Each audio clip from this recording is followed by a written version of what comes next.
યાદ છે સાદિકભાઈને મેં બોલાવું છે ખીર બનાવી હોય તો પૂરી સાદિકભાઈને કે તમે બનાવો. સાદિકભાઈ તમે કઈ તમારી તો સાદિકભાઈ પૂરી નાખે છે. બા હયાન બાપુના ઘરે અમે છે ને પૂરી બનાવવા આવ્યા છે. જો અમે પૂરી આવી રીતના નાખીએ છીએ અને બનાવીએ છીએ ને અહીંયા જો અહીંયા ખીર દૂધની ખીર બનાવી છે. હયાન બાપુના ઘરે ન્યાજ રાખેલી છે. હયાન બાપુએ મને બોલાવવા છે કે સાદિકભાઈ મારી મદદ કરો નહીં તો અમે એની મદદ કરવા આવ્યા છે. હયાન બાપુ કેટલા વાગે ન્યાજ છે? અત્યાર પછી 5:30 પછી 5:30 વાગ્યા પછી. એટલે કેટલા મહેમાનનું થાય એમ છે? 500-600 જણા.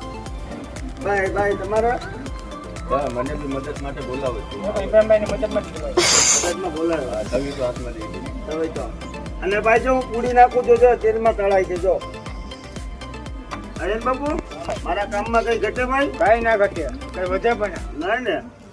ચલો ભાઈ બાય બાય.